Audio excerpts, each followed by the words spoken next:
Hi guys, and welcome back to my channel.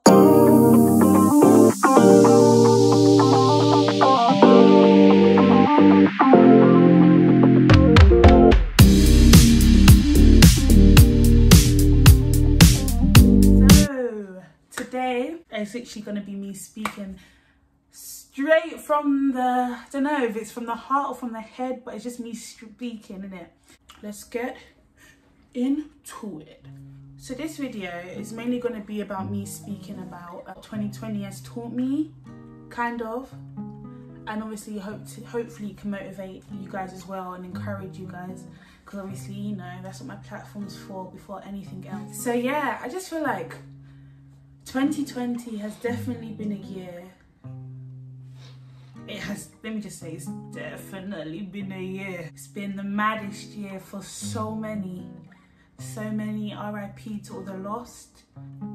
But I think what's important, what 2020 has taught me, and I know has taught a lot of people, is that one, you are important. Like, life is important, because I know that this year people like Breonna Taylor, people like Floyd, they would have never ever thought that their life was this important until they died. So I think that's an important thing to realise, that you are important. It's just sad that sometimes humans wait till you pass to express how important you are, but every life is important. And I think that's one thing that you need to take away from this year, that everyone that was feeling unloved, unwanted, unimportant, unappreciated, unnoticed, you are noticed. People notice you, like, you are loved by so many, whether you realise or don't realise. Another thing I've learned about 2020 is that we've come so far in terms of justice, the importance of justice. I think 2020 has taught us that justice is so important as well. And as a person, or as a person with morals, or as a person who wants to better this world, we need to be people of justice as well. Do things fairly, do things right, and regardless of how you look to a certain type of people, shouldn't stop you from ever doing the right thing. And I think that's what 2020 has really taught us. And I feel like now, on a more personal level, I think 2020 has opened my eyes a lot to a lot of things. And obviously I always want to try and be as real as I can on my channel, because, you know, like, why not? You know, speak out, shame the devil.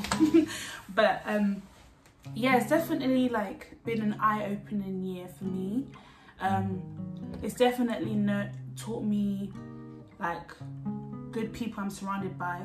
I have some amazing people that I'm surrounded by, my family being the majority of them, and then I have some special friends that have a whole different kind of place in my heart, and they know who they are. You guys know who you are.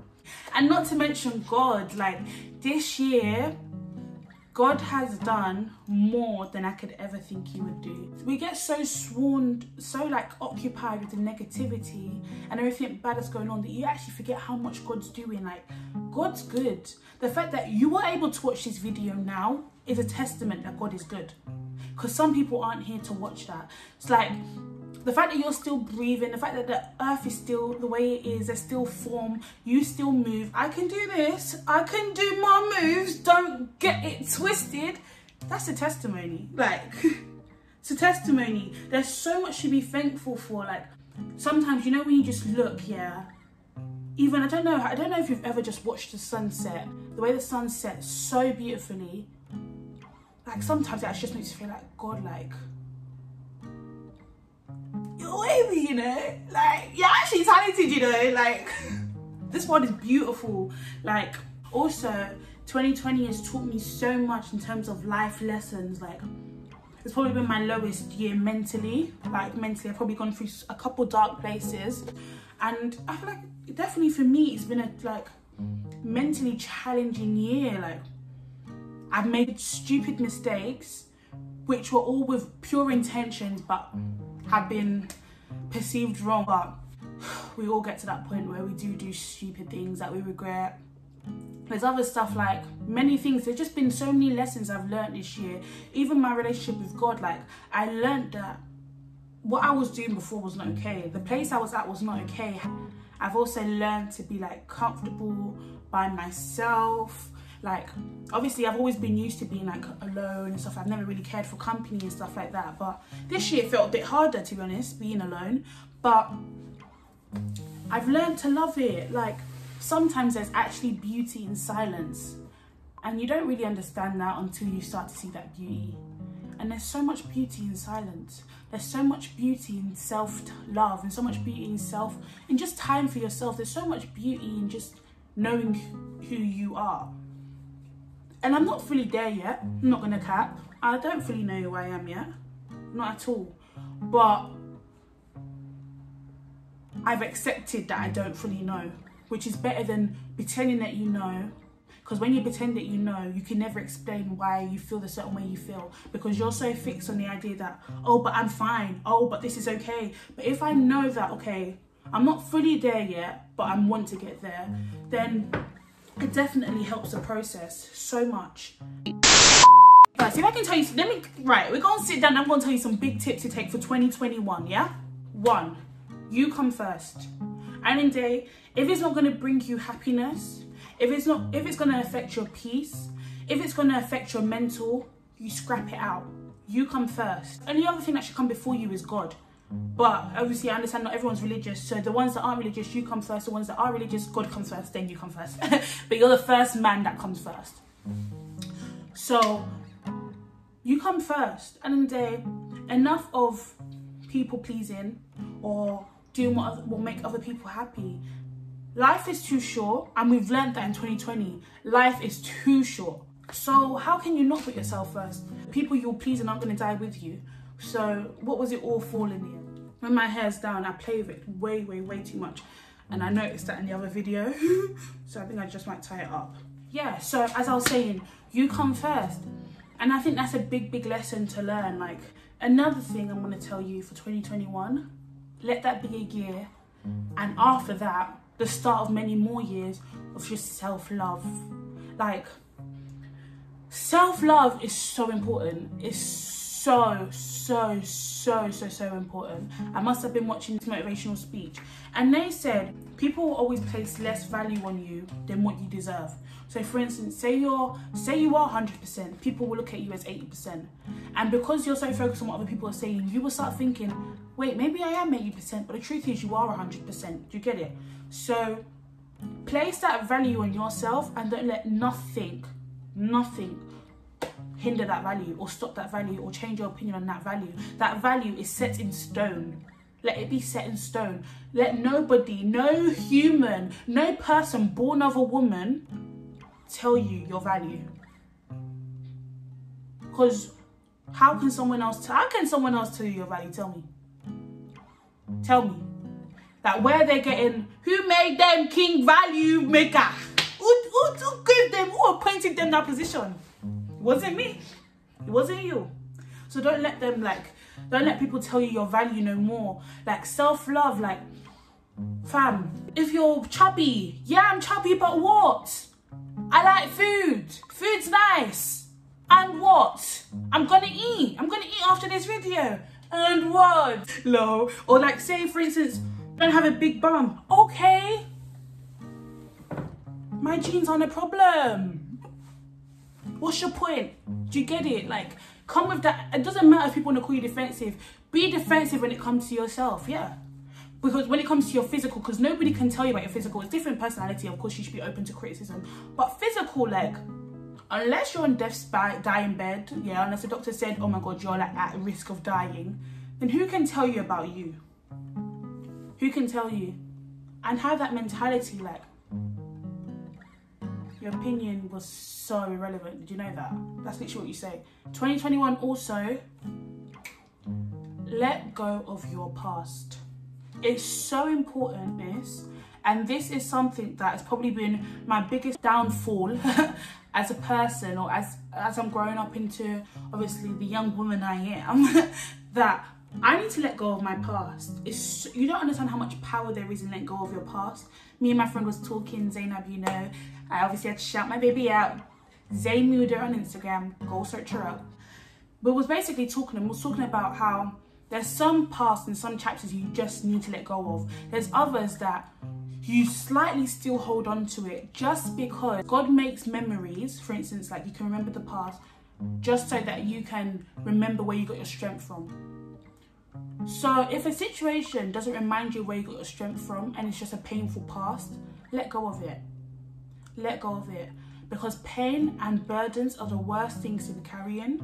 And God says, cast all your burdens onto me. You're not meant to be feeling pain. You're not meant to be carrying it.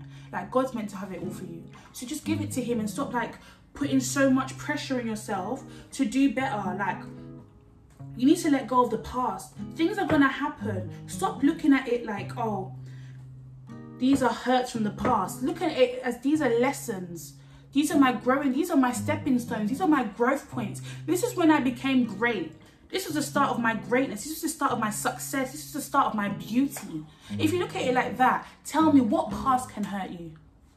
What past can still hurt you? If you look at it like, this made me better. Like, this made me better. Every hurt you felt, every heartbreak, every tears you've cried, every pain you felt, like, if you look at it like, don't look at them for the negative words that they are. Look at them for, this was my strength. This was my healing. This is my new chapter. This is my new beginning. If you look at it like with different words, you will see there's so much more strength you get from a situation. So give those words, reclaim your power from those situations, and look at them with strength. Like, you are more than your situation. You're more than anything that has been thrown at you. God gives you this life because you're strong enough to live it. I'll say it again. God gives you this life because you're strong enough to live it. Nobody else can live your life for you because nobody else is strong enough to live that life. So remember that. Otherwise, God would have made them the character in your life and not you. So I think that's a really important thing to also take into consideration. Another thing is, success is a slow journey. Take that mentality into 2021. It's a slow journey, but it is a journey. Meaning, the Bible says, those who attain wealth fast lose it fast.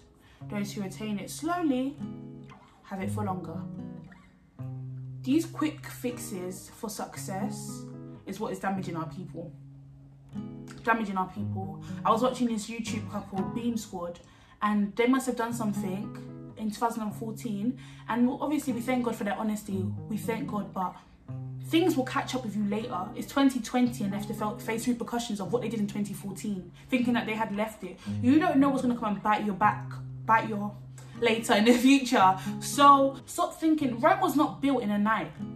The world was not built in a day. You becoming a man doesn't happen overnight. You becoming rich shouldn't happen overnight.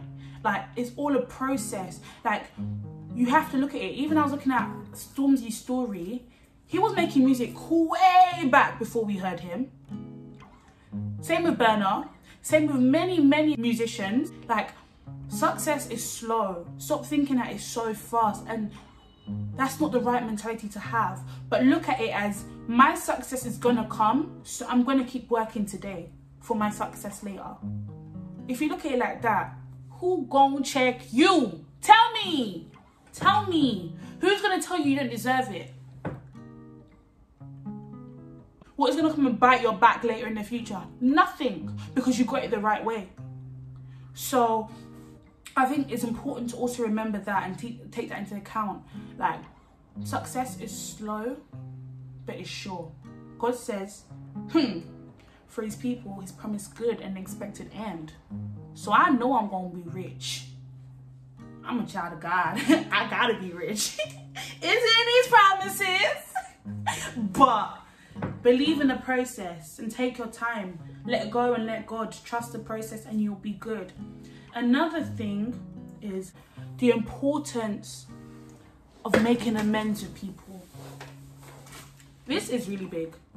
This is really big. Any person that struggles with the word sorry, you have to check yourself.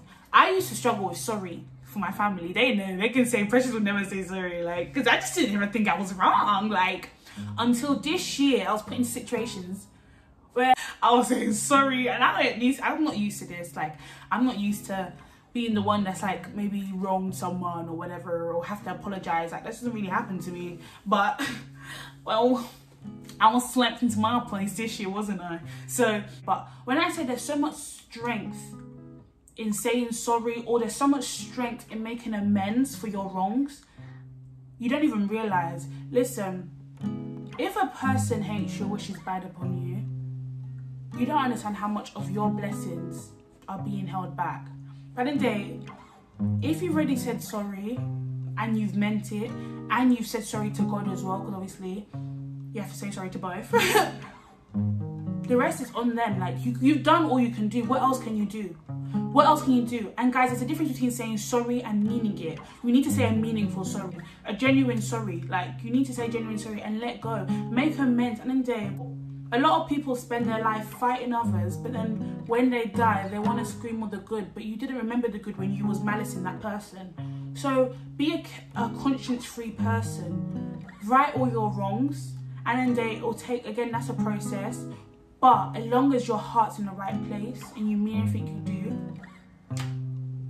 there's no need to have enemies in this world. Like, right now, I don't feel like I have any enemies in my heart. There's been people that have hurt me in the past, and it was harder for me to let go of them until I finally hurt people unintentionally. Then I realized, oh, you need to let go. The same way you want people to let go, you gotta let go. So, like, definitely, you need to just keep your conscience clear, keep your eyes open, because when you're hating and when you're angry, or when you're like all of those stuff, your vision is clouded, your head is clouded, your thoughts are clouded. You can't think clearly, you can't see clearly, because all you think is that situation, and that holds you back as well. Me hating, oh guys, do you know how draining it is to hate someone?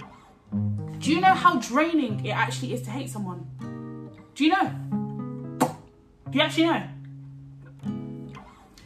I know firsthand how draining it is to hurt someone, to hate someone. Like, there'll be times, yeah, when someone I really don't like, yeah, and then for a split second I may forget, and I want to laugh, and I'm like, nah, actually, nah. Like, who are you? Like, I'm not laughing at your joke. Are you dumb? Get out of my face.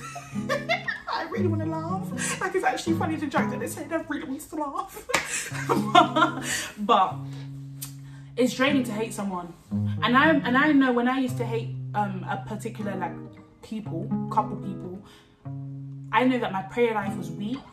I myself was weak, and every time I saw them, the way my blood in my heart will be pumping, it'll be rushing, my hands are twitching. I'm thinking, chill, man. Like, just because you've seen someone, look how much power somebody has over you, over your emotions, over your physical state.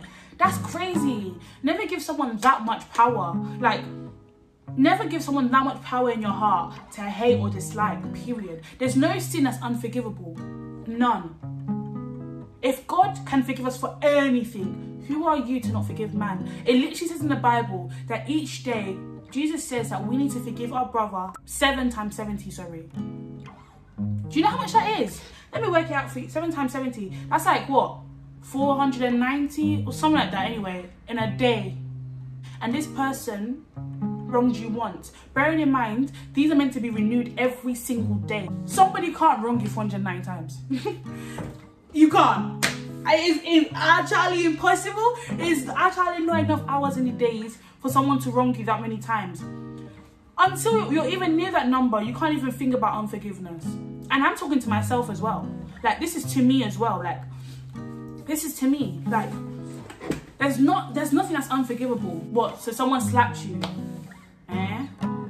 Is it the first time you'll be slapped in your life? Are you not still smiling? Are you not still shining? Can you not still see my highlights when I put it on? What did this slap cause me? Nothing. It just hurt my pride. But I'm still good. So why can't I forgive you? There's always more you can see in a situation. Even for the people that have gone through parental hurt, yeah, which is actually my heart cries for these people. But you need to remember, are you not still shining here today? Are you not still going to be successful? Are you not still beautifully and wonderfully and perfectly made, despite whatever's happened to you? And I think all these things, you have to remember that there's nothing too big to be forgiven. Even in the Bible, Joseph's brothers wronged him worse than any man could describe. They sold him as a slave. Your own brother sold you as a slave. Deep it. But yet he still said, how can I not forgive you? What if this is how God had planned it for me to be able to help you later? Because he became a rich king later, well, rich and like second to the king later. So how could you not forgive? I think you just need to remember that, like, for your own sake, call it selfish, call it whatever you are, forgiveness is better for you because it keeps your conscience clear of God as well. So for your own sake, be it selfish, forgive all. I'm telling you now, forgive all. Another one I'll say for 2021, don't sleep, only rest. When I say that, don't sleep, only rest, when you sleep, you're completely inactive. Yeah? You're completely inactive, your body's completely shut down. When you rest, it's just a moment of a break, but you're not fully out. The reason why I say this is because when you start sleeping, and I don't mean physically sleeping at night, like of night sleep time, do you know what I mean, sleep? But I mean when it comes to working, when it comes to grinding, when it comes to pushing for more, don't sleep in any situation. Like if you have plans of this business, don't like just sleep on it. You can take a break, you can rest from it for a little bit, but don't sleep. Don't ever get to the point where you're completely inactive, you're completely doing nothing, that you're literally, is not in your mind at all. Don't. You need to rest. You can rest, regain your strength and go back again. Don't sleep. When it comes to your relationship with God, don't fully sleep in the Lord. Like, don't ever do it. Don't ever do it. You shouldn't really rest either, but don't sleep in Him. Don't sleep in the Lord, because there's so much you're called to do that you can't do when you're sleeping. You can't. Some people are deep sleepers. And you don't know you're a deep sleeper because more time when you're sleeping, you don't even realize when you fell asleep. Do you get it? So the same way with that, like you're in situations where you won't know if you're a deep sleeper in your situation because you didn't even know when you fell asleep. And therefore, time has gone by. Now you're in a worse situation than you started off. All because you took that sleep. Don't sleep. Don't sleep. Keep your one eye open. I think the final one I would say is love unconditionally. Love unconditionally. This is something I'm still working on as well. To love unconditionally. But you need to love. I know that some people believe that, I can't remember what it's called in the earth, but it's basically what you give out is what you get back. The same way in the Christian thing is, you show love because each person has Christ in them. Each person has got your God inside. So why would you not show love to your God? The God inside that person. You would show love to them. So I think it's just important to love unconditionally because, like again, there's a different kind of feeling. You know when you know that good feeling you feel, yeah, when you've just done something so great for a loved one. And imagine if everyone's your loved one and you just take that time to love everyone. There'll be so much end to so much world hate, so much end to people's feeling of loneliness, so much end to people's feeling of lack of love, so much end to there's so much end that can be brought by love. So just love, like love. And it's so sad because you are going to get hurt in the process. It's inevitable. It is inevitable. And this fears me, this scares me. Probably love is one of the things that scare me the most actually. But you're going to get hurt in the process, but there's nothing too big that will destroy you. Love. And bearing in mind, the world will say karma. The Bible says God is a God of justice and God will vindicate his people. So taking into account karma, God has justice and people will get what's coming to them. So even if you show love and someone treats you badly back, don't look at it like they're not going to get what they deserve. They're going to get it. It just may not be when you think they're going to get it, but they're going to get it. They're going to get it. And it'll be 10 times harder because they tried to destroy such a good person. But yeah, this is just what I want to say to you guys. I hope you guys like this kind of video, yeah, where I just want to be kind of like authentic. I'm kind of like, I know that you guys have been liking all my solving this dilemma things. I've been getting loads of Snapchats about another big thing. Guys, I'm so grateful for all the Snapchat messages you guys give me every time I post a video, and it just makes me feel so happy. It makes me feel so happy. But it's meaning my comment sections are a bit empty. So I'd love if you guys could comment down below as well. Like, just so other people can see as well, like the encouraging words that you have to say and just other stuff, like your opinion and stuff. I'll be so grateful if you guys could comment down below. And yeah, I know you guys have been liking the solving dilemma question videos, but honestly, I probably will do quite a few more videos like this and still do some fun videos, just because I don't ever lose sight of why I've got my channel. Because I feel like when you have that stigma upon the fun YouTubers and stuff like that, it's like, it kind of make people, there's more pressure, do you know what I mean? Whereas if I just keep it like real with advice and stuff, I feel like that would be a bit more better for me personally. But stay blessed and stay beautiful and enjoy the new year. Mwah. Said baby cakes, you just don't know how I wanna double your glow. And I just want you to know I came out with this body. All the drinks I covered, girl, you do not need to worry. I said baby cakes, you just don't know.